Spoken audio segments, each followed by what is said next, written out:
Right now, we're going to cover the third PowerPoint I have listed in your Module 3. So let's go there. Watch for Module 3 folder. So if we scroll to our PowerPoint folder, let's open this up. So this third PowerPoint talking about argument, I want to go through this quickly with you today. This is what I'm covering in my in-person class today, Wednesday, November 10th. Let's go ahead and launch it. And I will go through this slideshow with you. All right, let's go ahead and put it in slideshow view. So today we need to talk about writing an argument paper. The paper you're writing for your third essay is essentially a mashup of an argument paper and a problem solution paper. So let's go ahead and cover the basics about argument. So let me move, let me go back. Let me move this screen up just a bit. Here we go. So how do we find and define the argument, and what is the goal of an argument? So roughly we can say that the goal of the argument is to bring about a change in the audience or reader's initial position on a controversial issue. So this is your subject, and you are going to attempt in this essay to convince the reader, the audience, that you have a solution that they should consider. And the goal is achieved by presenting a claim, your claim, along with reasons, and these are your reasons that you give, your position that you're going to take, and you're going to support that reason with evidence. So this is your research to convince the audience or the reader to agree, or at least to consider your position. So basic elements have to be in place for an argument to exist. And this seems very simple and very common sense, but we're going to go through them. So you need to have an issue. Your issue needs to have two sides at least. It needs to be debatable and it needs to be relevant. So this is what you are working on right now, is coming up with a relevant issue. An argument needs to have an arguer. This is you. You are putting forth an argument to convince your audience. So another element is the audience. And in this case, the audience happens to be me, your instructor.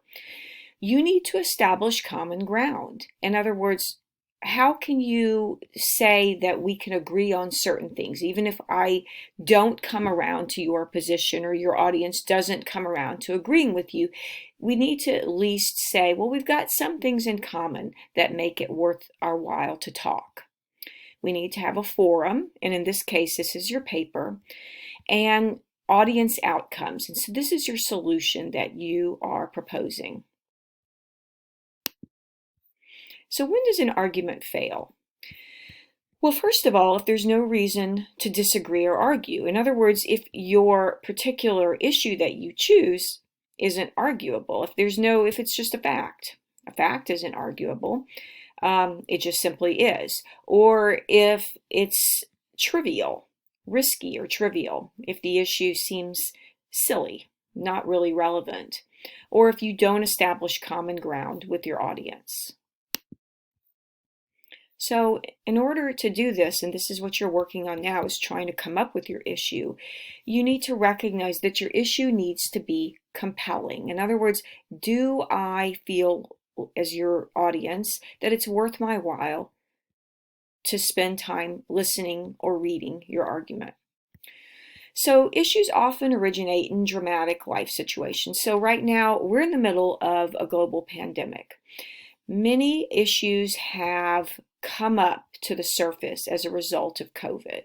So you might think about online learning. You might think about mask wearing. You might think about when vaccinations are necessary for the public good. Or you might think about supply and demand issues. If you go to the grocery store right now, simple things like cans of pet food, cat and dog food are in short supply. Last year it was toilet paper. So those have originated because of this COVID pandemic that no one really saw coming. And current issues should be linked to enduring issues. So even though this is of a particular moment in time, it has relevance to a greater issue. Sometimes issues, when they seem to be resolved, then they resurface. So when you're talking about something like vaccination or mask wearing. So the question of vaccination has been coming up for the better part of the past 2 decades. Parents have not wanted to vaccinate their children, feeling that vaccinations have caused birth defects or have caused learning disabilities. And then parents now don't want to have their kids wear masks at school, and they don't want to get their kids vaccinated for COVID. They think there's not been enough research. So these issues keep coming back and back. So how do you think about an issue? So you can start with this first block and say, why do I care about this issue? Does it matter to me personally? And then you go to the next question. Well, who else cares about this issue? Who are the other stakeholders? If you're talking about something like, let's just come up with an issue like global warming. So that's a giant issue. So you ask yourself, do you even care about this issue? Does this matter to me personally? Well, if you think about it carefully, it might matter to you on all kinds of levels. So that's where you need to start thinking about it. And then you say, well, who else cares about this issue? If we're talking about we live in a coastal environment, we ask ourselves, does climate change and global warming, does it contribute to greater hurricanes? And so then certainly we could say, well, maybe if we live in coastal Carolina, we might care about this issue, and everybody who lives here cares about this issue. How does this issue affect my daily life? Well, if you lived through Florence, Hurricane Florence, back a couple of years ago, you know that storm affected everything about coastal North Carolina and Jacksonville. So ask yourself, well, what are the key problems or components of this issue? This is where you start to break it down. Where in my community can I see this issue being debated? So if we're talking about mask mandates, all you have to do is go to any school board meeting and you see lots of very local debates going on about that issue. What concrete action could I take to change or improve this issue? And then how do I achieve outcomes? So this is essentially the conclusion section of your paper. So now I've got 11 tests of an arguable issue. I'm not going to go through them where I want to keep this video under 10 minutes, but I'm going to read them out, and these are questions you should put to your own issue. Is this an issue that has not been resolved or not settled? Does this issue inspire more than one view? Because it needs to if it's arguable.